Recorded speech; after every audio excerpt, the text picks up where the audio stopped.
আজ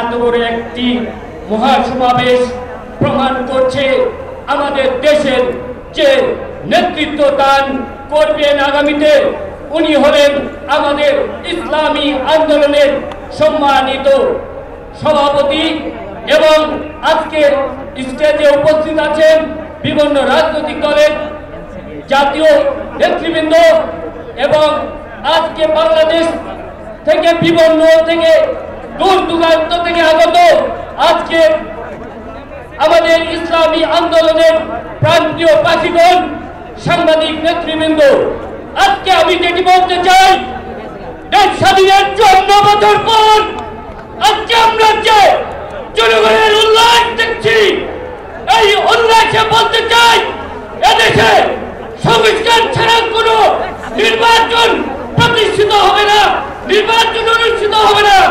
এদেশে সংস্কারবিহীন নির্বাচন গণতন্ত্রের নির্বাচন, সংস্কারবিহীন নির্বাচন গণতন্ত্রের পুনর্বাসন। এই গণতন্ত্র যেন পুনর্বাসন না হয় এজন্য আমাদের ইসলামী আন্দোলনের হাতকে শক্তিশালী করে আগামী নেতৃত্বে হাত পাকে মার্কায় ভোট দিয়ে এদেশকে দেশ রাষ্ট্র পরিচালনা করার জন্য তাদেরকে সহযোগিতা করবেন এবং এদেশের মানুষের খেদমতের জন্য ইসলামী আন্দোলনকে শক্তিশালী করবেন। এবং আজকে যে সংস্কার নিয়ে কথা হচ্ছে সেটি হল সংস্কার, বিচার, পিয়ার। এই পিয়ার পদ্ধতিতে আমাদের জনগণের যে আশা আকাঙ্ক্ষা এটি প্রতিফলিত হবে। পিয়ার পদ্ধতি চালু হলে বেশি শক্তিতে কেউ নির্বাচন করতে পারবে না। পিয়ার পদ্ধতি চালু হলে আমাদের দেশ বিশ্বের দরবারে আলোকিত হবে। বিশ্বের 97টি রাষ্ট্রে এই পিয়ার পদ্ধতি চালু হচ্ছে। আশা করি আমাদের দেশেও পিয়ার পদ্ধতি চালু হবে।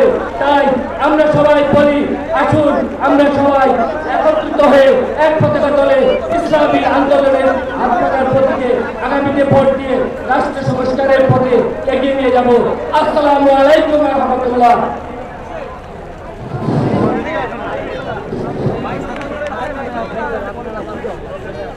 সম্মানিত সাথী ও বন্ধুগণ, বিচলিত হওয়ার কিছু নেই। প্রচন্ড গরমের পরে রব্বে কাবার পক্ষ থেকে রহমতের বাণী ঘোষিত হচ্ছে। রোদ বৃষ্টি যাই হোক না কেন আমরা ময়দানে ছিলাম, ময়দানে আছি, ময়দানে থাকবো ইনশাআল্লাহ।